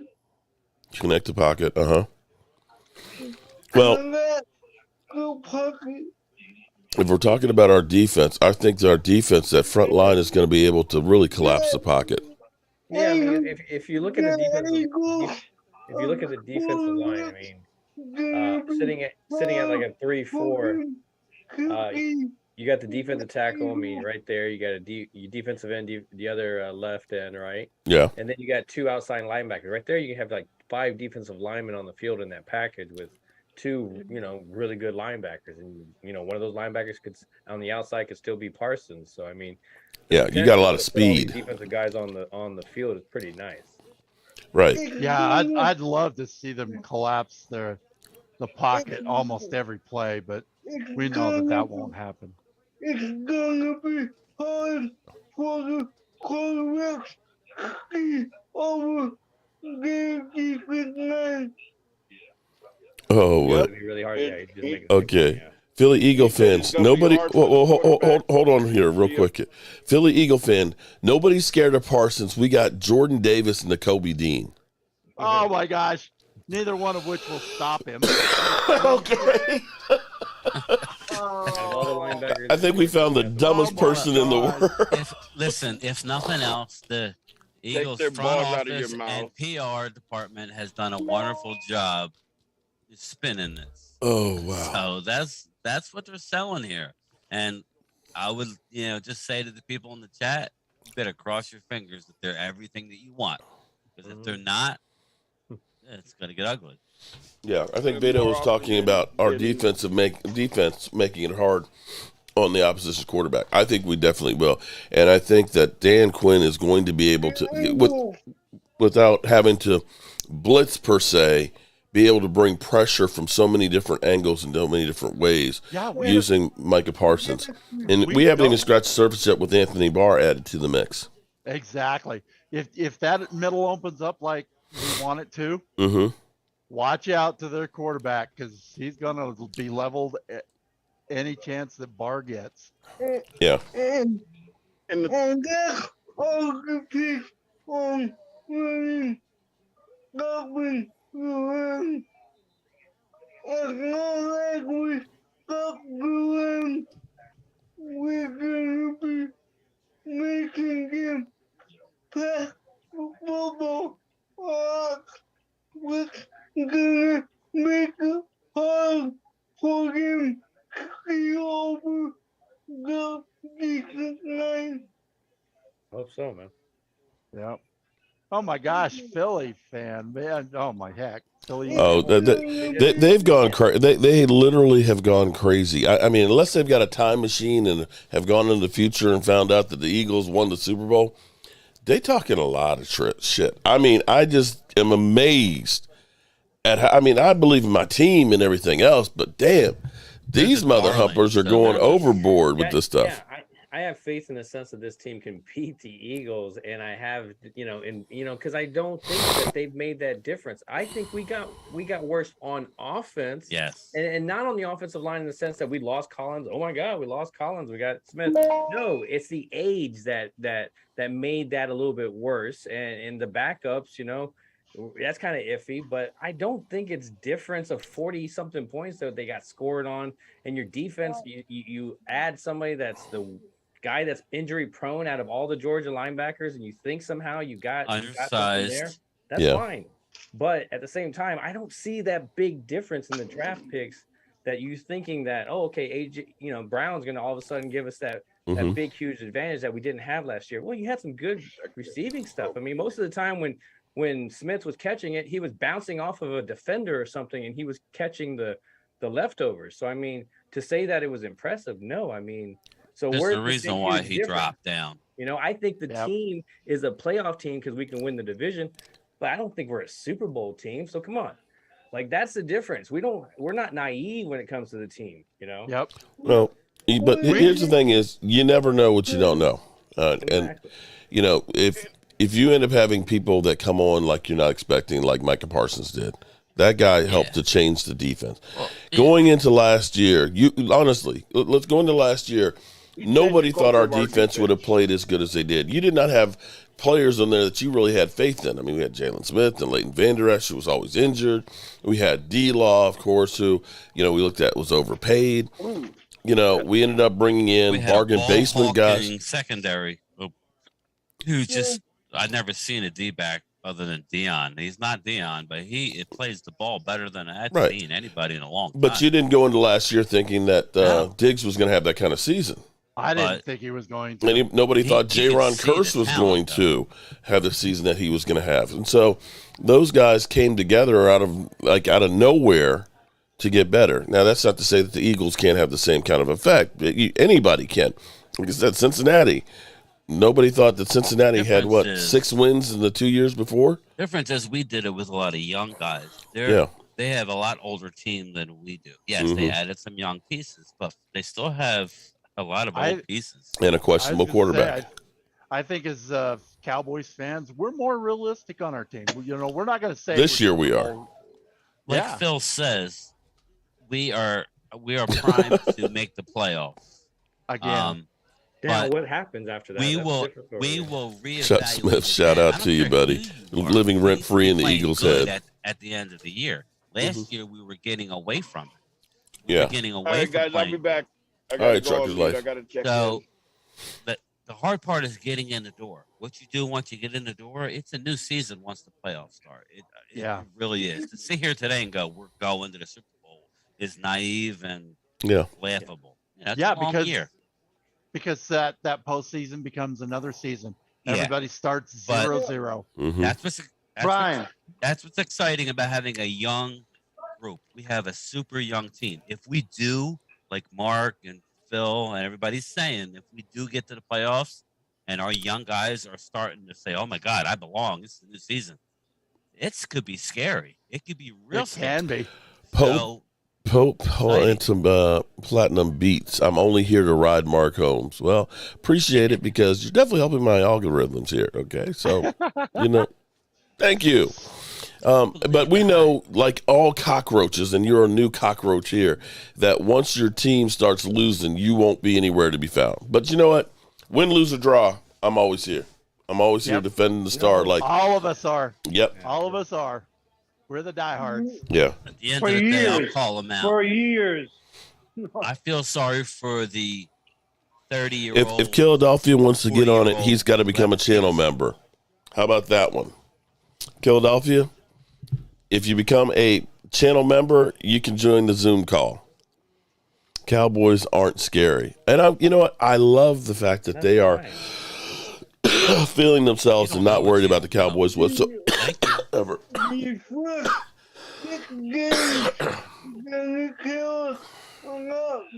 the thing about it is they watch those games differently than they watch the other ones. They watch the other ones, with the don't mess up. It's a different story. They just have this, there is the rivalry fear that they have because your team is not as good. I mean, Dallas had it for a while with Jason Garrett. 8-8 teams. You didn't know what that team was going to do. That was purgatory. Each freaking game. And so you're going to sit there and tell me that, you got some great draft picks, but why did you get those great draft picks? It's because you sucked last year and you had high round draft picks. I mean, I want to. You got great pieces. I think Philly did. They got some really good pieces, and they've been very good at getting free agent pieces, which is kind of crazy. They show that, hey, Jerry, you guys are doing it wrong when it comes to the good contracts. We see it. But that doesn't mean the draft picks are better for you guys. It just hasn't happened. I used to work there about 10 years ago. Yeah, I used to work in a freezer. Oh. No, but the reason they have to go out and get an A.J. Brown is because they end up getting guys like Ragar and Aguilar. Right? What was that? What have they done? What have they done lately? Nothing. Yeah, I mean, even with the Giants, nothing. What's exactly what Brian's saying. At the end of the year, if you're in the playoffs, you have a chance. And I think the Eagles and the Giants proved that when no Super Bowl runs that they had. It makes me wonder. The team going in. I would love to ask these Philadelphia trolls. Okay, so go up here and make Did you guys and just go all the way around the trailers to the Trucker, you can mute. In We need the the beef words trucker. of Dennis Hopper in the movie Speed, you got Okay. N'Kobe Dean. Thank you. Like you got N'Kobe Dean, right? He's gonna fill the hole, and you got Zeke. Dean. Yeah. You got Zeke coming through the hole. Who's gonna win that battle? Zeke's gonna run over the 222-pound N'Kobe Dean. Yeah. Anyway, back to what I was going to say. What do you do? I'd love to ask these Philadelphia Trolls, did you stick with your team when they were down in the dumps? No, they wanted to fire Howie. Even Philly 500 said it on his thing. Right. They wanted to fire Howie. They wanted Jeff Lurie to sell the team. They were calling for heads. They ran out the only Super Bowl coach they've ever had in Jacksonville. Not to mention their best quarterback in who knows how many years. Listen, you guys should be happy. I have a lot of friends who were able to die with a Super Bowl champion. I was actually, after it was done, I was happy that the Eagles won a Super Bowl. A lot of my friends have never seen a Super Bowl. Win. So I was happy on that aspect. But you guys are running with it. Now all of a sudden you have one, you're going, oh well, you guys haven't won one in so long. Listen, your golden ticket is over. It's been 5 years? You haven't longer than that. Shit. The only reason why you made the playoffs last year is because they added a spot. You had 9 wins. So you got in through the back door on a humble. And that's fine, but what happened? It's not like you played a competitive game. You got your doors blown off of you. It was embarrassing. I thought I was actually watching Philly 500, and I think the guy needed oxygen. I think he was going to not make it through the game. That's how bad it was. Had New Orleans won last year in their last game, it'd be New Orleans as the number 6 seed and not Philadelphia. True on that. It was like, okay, you made it. Now look at what you're supposed to be, and you got slapped. Tom Brady made you. He took out all of his angst from losing to you guys in the Super Bowl. All right, but that was not a close game. Speaking of Tom Brady, this whole Tom Brady break. Yeah, what's going on? He should still be. He's still a threat. I mean, I agree he's a threat, but you wonder. Okay, we're talking about Tom Brady. This is like personal time that he's taking. During training camp? For the end of the season, right at the end of the season, you can't. So I mean, or that was last season, right? So I mean, he always needs a 2 weeks off. I mean, he did it last year, just in a different way. Well, so. rumor had it that he may not even be back for the first week. I don't know if he's competitive. They said he'd be back after the 20th, after the game against Tennessee. Oh, okay. But I'm just kind of like, though, they've got a lot of new parts that are in here now. I know he's Tom Brady, the GOAT, and everything like that, but still. He got a good backup. Fask, okay. I can't remember his name from the Gators. Yeah. He's pretty Trask. good. Derek Trask. Yeah. He's a good one. It gives him a lot of opportunity, I think. Tom Brady is not the GOAT, in my opinion. He's not the GOAT in your opinion? Yeah, he's not the biggest fan. He's a great listen, he's a great quarterback. I'm not going to dispute that. And, I've hated him for a long, long time. But I still look at the NFC and say there's more opportunity in the NFC than there is in the AFC. Can I jump on that a little bit? Okay, so as and I'm not, maybe it's not comparable, in some ways, but how many times have we played against Brady? That says 4, 5, 4 or 5 times that he beat us 4 times. Mm-hmm. And at no point are we going in there going, oh yeah, we're just gonna rip them apart and everything. We're kind of no. I mean, look at Dak's record against the Eagles. I mean, and then you're sitting there going, yeah, we're just gonna tear them apart. We're gonna just do all that. All right. I mean, that doesn't mean anything. That doesn't mean nothing. That means nothing. Yeah. But then you bring up bad back stuff, but that didn't mean anything in NFL. Don't pay attention to that. Don't pay attention to stuff behind the curtains. So amen on that. How, to me, the real story, how much does Washington improve with a different name? I think they were more of a threat with Washington football team than Commander. And then how much is the Giants? I mean, do the Giants improve by a game or 2? Like, is Barkley back the next following year? He'll be out. He'll be out by the 5th week. The backup quarterback. What was it? Tyrod Taylor? Is that who's the backup? Yeah, something like that. Tyrod Taylor. So, I mean, he looked a little bit more efficient within the offensive flow, not, of course, backups and stuff he's playing against, but I mean, he seemed to kind of have the grasp of the offense a little bit more. So, I'm not saying that he. Listen, I know he has 7 rings, and he can take time off. I'm not disputing that, but I'm just looking at that and saying it can't help the team. You can't look at it and say, "Oh, take 6, take a couple of weeks off and think the team is going to be as great." You have to think that that's going to take a step back because now a lot of the parts that he had, you can understand that him and Gronk are on the same page. Well, Gronk's not there. You got Kyle Rudolph. That's your tight end. That's your starting tight end now. You need to work with Kyle Rudolph so that way you know where he likes to get the ball and things like that. I'm just pointing out that I say, maybe he'll be a little rustier that first week when we play him. I mean, you got to really look at it. The fact is the Cowboys are taking on the Super Bowl representatives, right? 1 and 2. Mm-hmm. I mean, and then you sit in all the trash that may be talked if somehow they don't pull those off or whatever.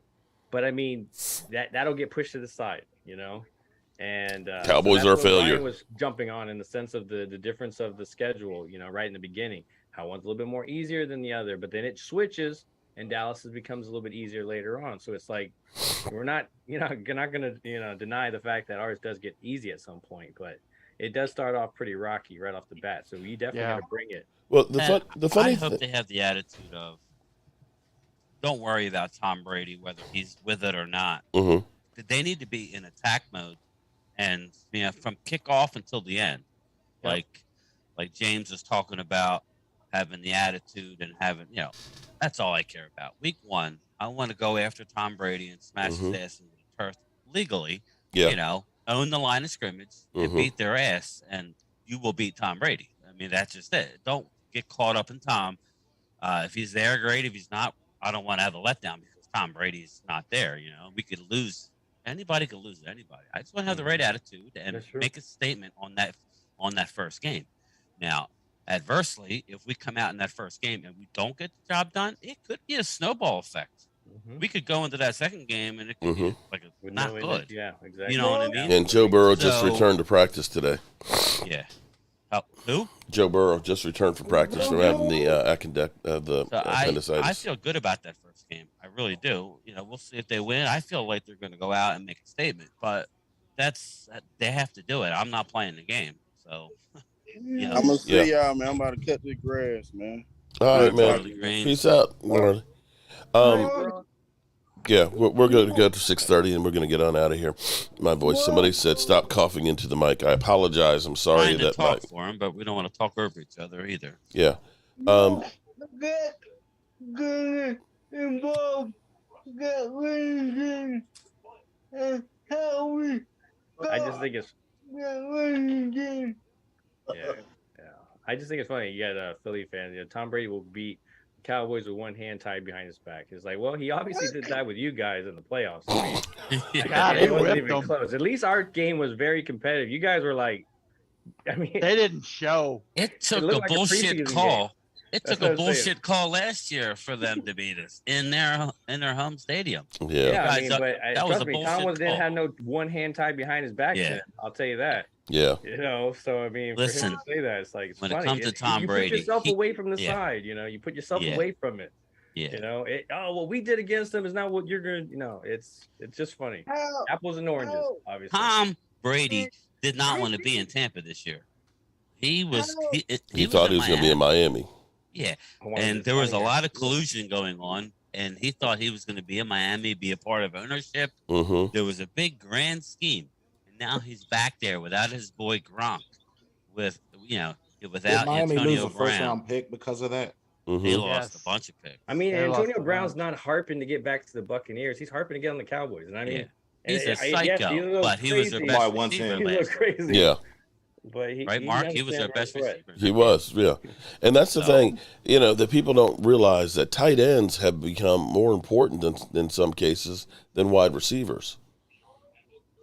That's why our duo could be really that's good. why you got Schultz. Yeah. And we're not a blocker. But you know what? If he gets 100 catches, hey, I'm okay with that. And they're the safe type catches too. They're not normally they're not the contested ball type catches. Normally it's it's a Y option down the seam, and you know, first down, move the chains. Right. So I'm okay with that. And I'm okay with the situation of looking at it because, you know, I've never been that 3 wide receiver guy. You know, I'm always, let's get that running game established and go from there. Well, Mark. Yeah. Have you ever heard of the saying, "Dog is a man's best friend"? Yeah. Yeah. Quarterback. I mean, a tight end is a quarterback's best friend. The running game and tight end. Yep, you got it. Yep. David Salty says 1964 said Tom's mother is sick. Tom Brady. Okay. If what they've said is that this was planned all along. Which would be, it is, you know, my prayers are with the family, but it is what it is. Sam says we don't want no damn AB, no matter how good he is. No, yeah, I don't want him. He I'm is just making a statement that he was their number 1 receiver last year, but we played him and we should have beat him until that bullshit call at the end of the game. He was their number 3 receiver. That's the thing too. Now, when it comes down to 3 wide receivers, listen, when you're trying to run down the field at the end of a game or at the end of a half, fine. Okay, we're doing hurry up.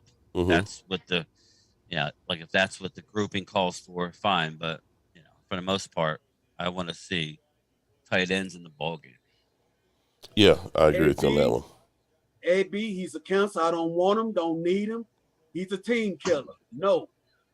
If God forbid we ran into an issue and we needed, let's say, God forbid there was an injury of some sort to CD or Gallup, then you go out and make a deal.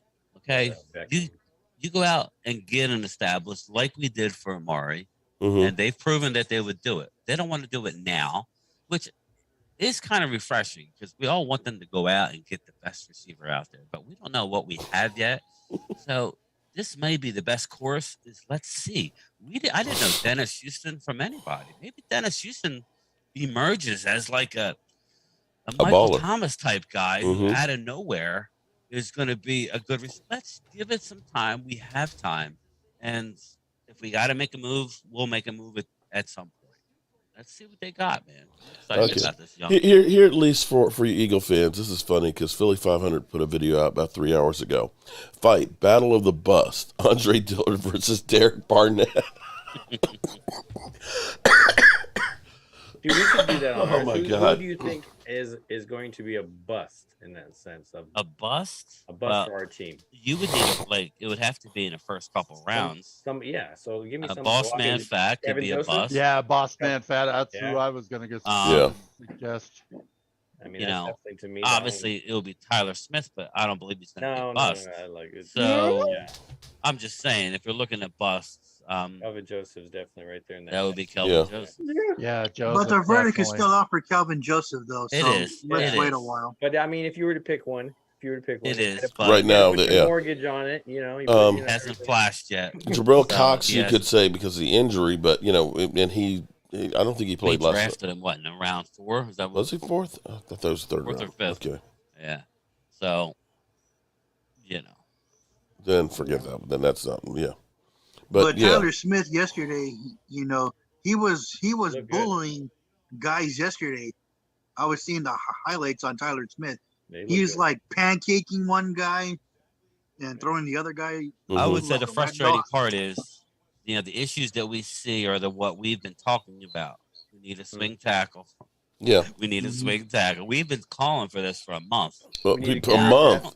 We've been calling for that since the end of the season. I know, but like from the beginning of the off season, we're like, okay, we got to see it. Okay, well, it ain't going to be Josh Ball. I'm not saying he can't ever do it, but he ain't ready to do it now.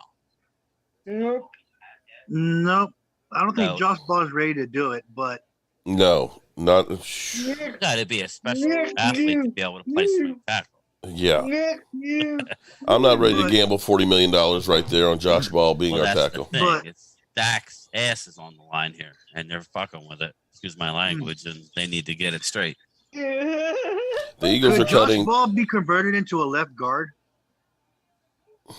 Maybe. He's pretty big. He's pretty tall. So I mean, I mean, I think when you start getting into moving guys, Well, we have cut downs, I think, on Tuesday to 85. Man, five people got to go. Yeah, you lose your first 5. See, the problem with Josh Ball, though, is that when he gets beat with short moves inside his body. So it's like, even if you put him at guard, he's still going to be beat with those same exact moves. So it wasn't like it was the running, past him that was getting him mostly beat. It was those small moves that were getting him beat. So yeah, I don't think guard would help. No. But also, too, how come we haven't played Alarcon in the preseason? He played last night. He actually did decent. He actually did decent. Yeah, he did decent. He did good. They really like him, but they have an exemption. Once that exemption's gone, you're going to see how much they like him or don't. Right. Because, See, last year, if I remember right, last year when it came to the first cuts, because we had guys that were out with COVID, we didn't have to actually cut anybody that first go round because the COVID list ended up not being part of it. But 5 guys have to go come Tuesday. I mean, attrition's going to help, but yeah, this first cut, I think it'll be easy. I don't think 5 guys is the problem. Don't they lose the exemption for Arlecon after this year? After this year. No, yeah. next year. It's just next whether, year. Yeah, next year. Oh, next this year. year and next year. Yeah. It's just whether they're going to get rid of a little bit more to sign somebody else. I'm still telling you they're going to make a trade right before the start of the season for somebody. I would hope it's a swing tackle, but maybe somebody comes up. I don't foresee it. They're going to pick somebody up. I just hope they don't trade somebody we like. But we can see the defensive line, start to move because like you said, we have a lot of numbers there. I think Kristen Hill, it fits in other people's schemes. He's not a big guy like they're going. He's going to go to a scheme that fits him better, and he's actually a good ball player. So I think you could get something for him, which is fine with me. Why release him? Trade for him and get somebody maybe high on a contract that's maybe not winning a starting job. Right. Okay. He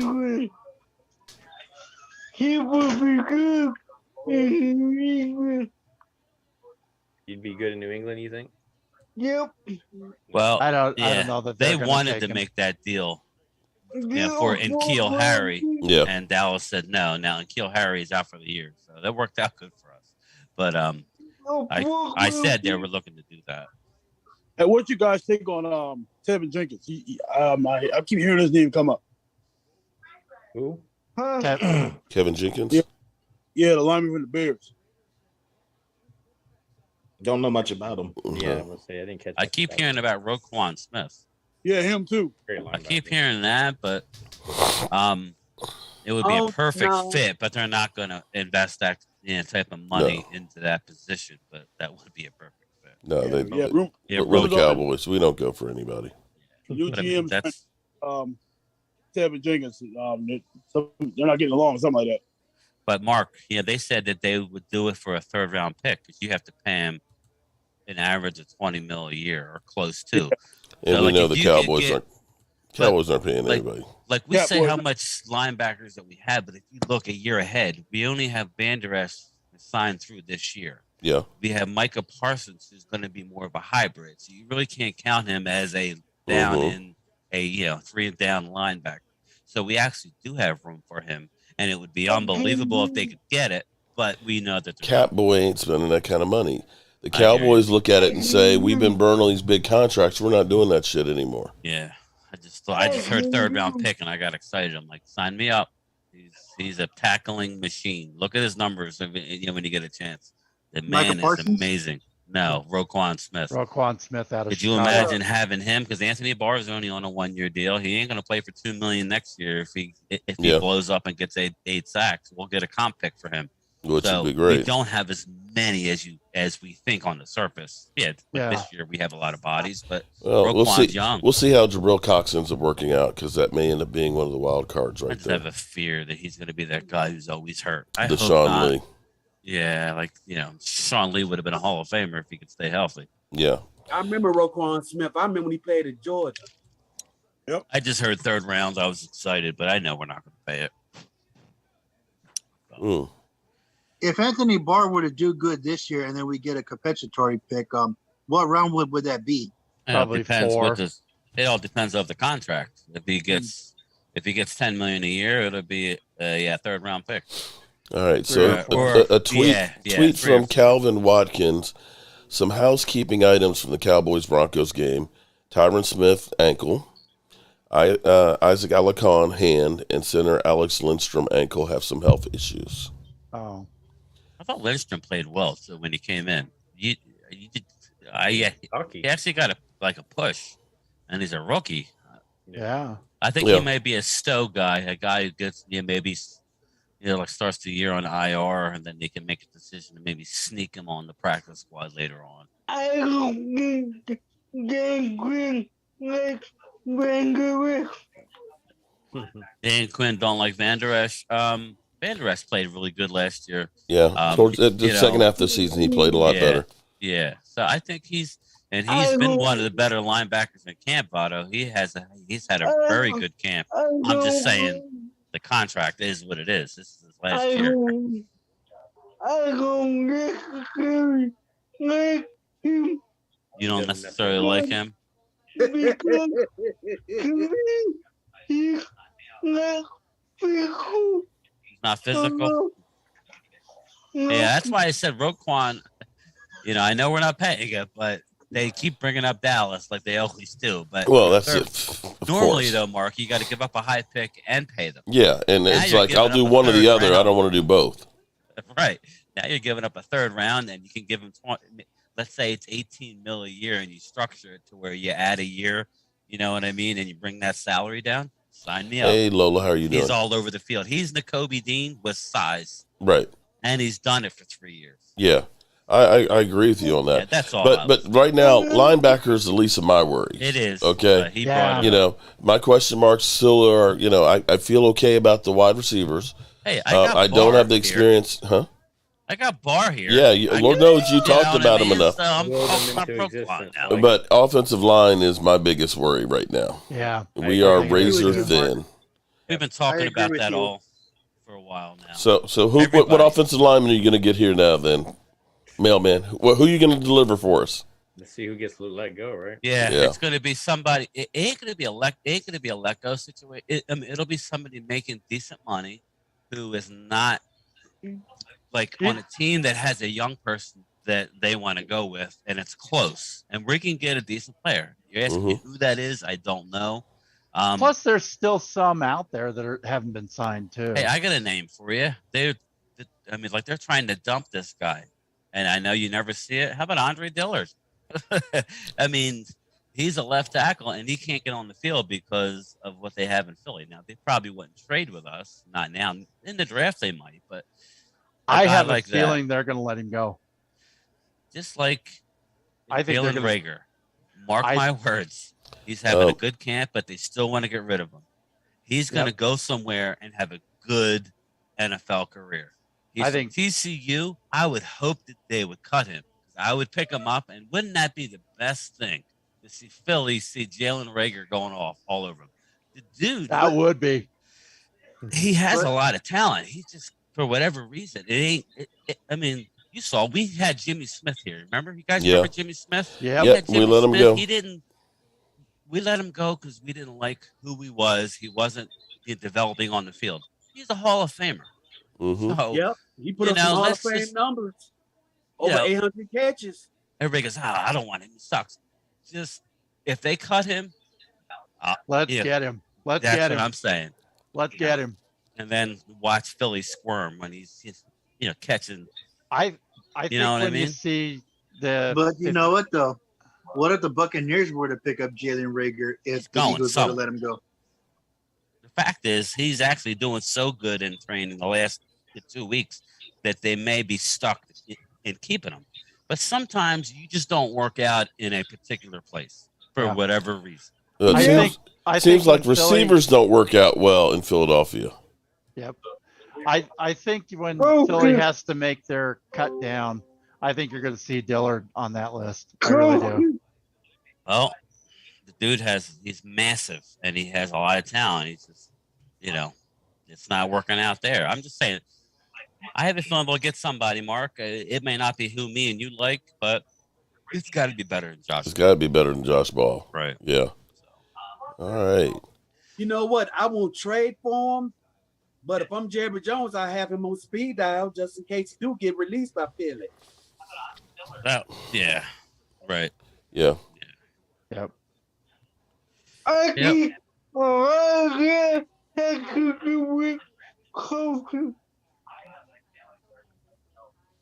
You know, we could do a lot worse than ball too. Yeah. How did we look on the pass rush? Our pass rush was not bad. Our pass rush was not bad at all, and we were actually in our run stopping. I think our pass rushes are good. I think we only gave up 40 yards on the ground. Yeah. We were actually good at stopping the run, which are, two things that we did really well on defense was pressure in the middle and stopping the run. Everybody looks at how bad Miss Jackie. How are you doing, Miss Jackie?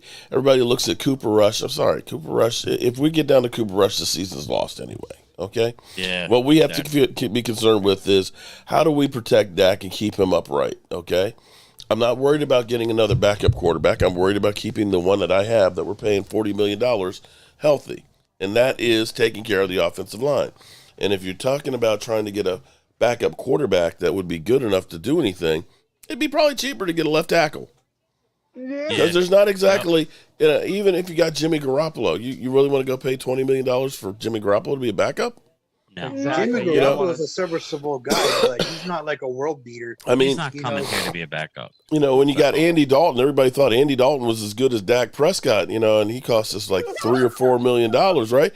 Now, there's one guy. But there's not too many backup quarterbacks out there you look at and say are as good as Andy Dalton was right now. There's one guy right now who's not even playing that I would take and have as my backup quarterback. He's from DFW. Who's that? The ex-Redskins quarterback, Robert Griffin III.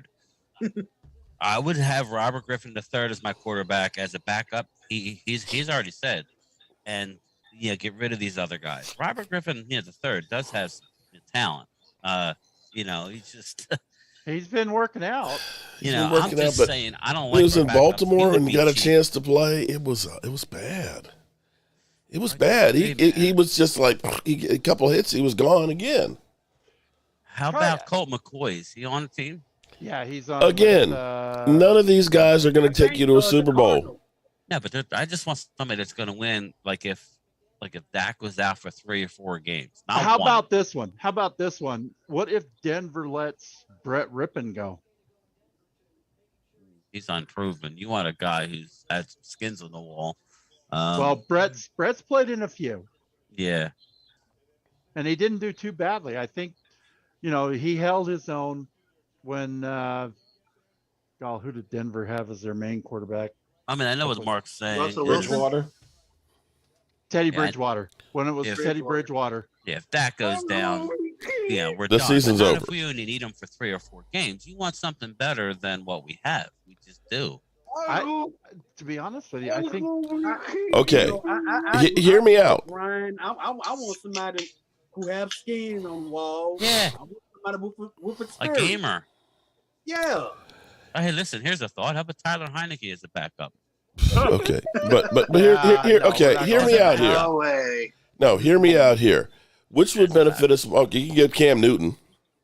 No, he's not going to do it. I'm just saying. He's too much of a diva. Well, right now he's unemployed. Did you see him last year? He was. Okay, again, if you're any good in the NFL, you've got a job. Okay. And he is proven. Okay. Now I will say I'll take Cam Newton over RG3. Yeah. How much? Okay, but let's go back to this thing. No, which would be more beneficial if Dak Prescott goes out? To go ahead and get another journeyman quarterback out there like Josh Rosen or whatever, or have a great tackle and offensive line to go ahead and be able to focus on the run. That bingo. That's what. Okay, there you go. It's you take care of the line. Yeah, we need. Yeah, I mean, I agree with you.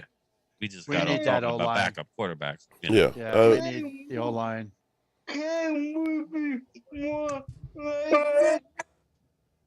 Cam Newton. Yeah, I would take Cam over RG3 because at least Cam played last year. It's been how many I get years? it. I was just throwing out a name. Yeah, beating our ass a few times.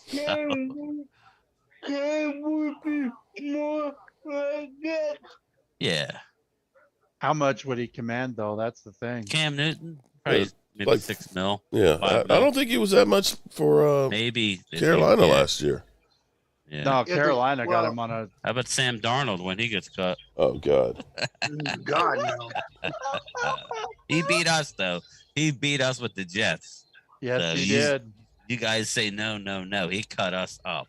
Sometimes it's a situation. I actually like Sam Darnold, but weirdo. He was last year $1.75 million for Cam. For Carolina. He would sign cheap then. Is he with anybody? No. No, nobody's got him yet. Nobody. I don't know why Dallas just doesn't try to bring him in. Like Mark said, they get caught up in these guys who are good for the room. They don't want to. I don't know. The Cam would fit with that. Probably, yeah. I'm just saying, but the options, there are not a lot of great options out there. That's the bottom line. It takes a special person out there. And are you as bad as Cooper looked last night, at least he knows the system and the players. Because now you've got to bring in somebody who's now you're going to have to spend resources to try and coach him up to be the backup. Yeah. And this is my thing. Set. Yeah. Jacoby Brissett. No, Jacoby's on the team, right? No, I said we're set. I thought you said Jacoby Brissett. Yeah, it's going to be Greer or Cooper. We just got off on a. I kind of hope it is Greer.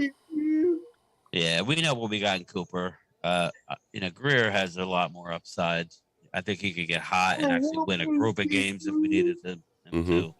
So, but I'm with Mark. Let's get that swing tackle or get him. Yeah. Yep. I think that's what we're going to do. We're going to flip the bottom of the roster up in a couple weeks before the season. Well, let's hope so.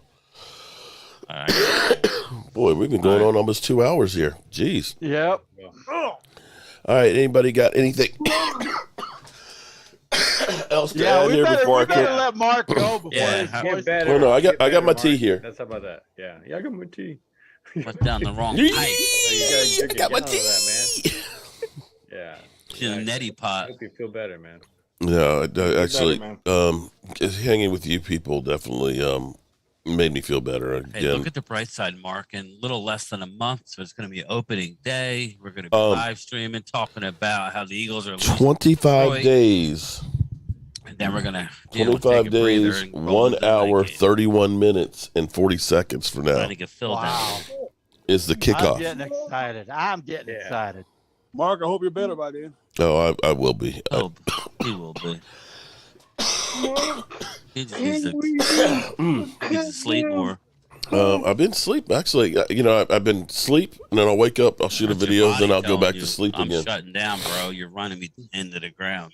I've got a lot of things to do between now and when I take that dirt nap. Yeah. And I'm trying to get it all done. And for everybody that's in here, I always say when I do my outside night video, because it's the end of the day and it's kind of like I made it through another one, and I hope that I have another one the next day. But I always tell everybody to tell people that you love them, because I've lost people that I had no idea that the time was running short. Between my brother about a year and a half ago and now finding out my 35-year-old nephew passed away yesterday. And, you just don't know. And even with Stewart, because, boy, I miss Stewart. Stewart getting sick, and him and I talking every single day, it's like there's still this void that's there. So, as much as you guys want to hate and do all this stuff, stop wasting your time doing that stuff, hating, man. It's not worth hating. Life is too short, man. Find good stuff to enjoy and do. I enjoy nothing I love more than coming on a Sunday and talking with you guys and just kind of, going through our emotions with the Dallas Cowboys and things, reading the chat and seeing all the great people. Like I see Mary in here and Miss Jackie and Mark Hutton and Keaty Boy. I don't know. I haven't seen you here before, but welcome, and Sugar Daddy Williams. But you guys help to keep me sane, and I appreciate everybody. And don't get too excited, Eagles, about what you saw, because actually you lost the game, by the way. I don't know if you guys realized that. You actually lost the game. And currently, in the preseason standings, the New York Giants are leading the NFC East. Okay? Think about that, guys. The Giants are leading the NFC East at the moment. But we talking about preseason, man. Not the real season. We talking about preseason, and it means nothing. My main thing was just to stay healthy and get some reps for our young guys. Amen on and that. Maybe identify what we need. And we all agree we need swing tackle. That's the only thing we have to have. Other than that, we could roll. Yep. I'm good. Preseason is a glorified practice. It's glorified practice. There you go. And again, what you want to do is get some work in and get out healthy. All right, good people. I am going to end this with word from the wise. Philly 500. All right, y'all. Take care. Turn out the light. Party. Take it easy, y'all. All right, man. See you, James. The pass. Throws. Pick. Horrible pass. Oh, my God. Oh, my God. Oh my God.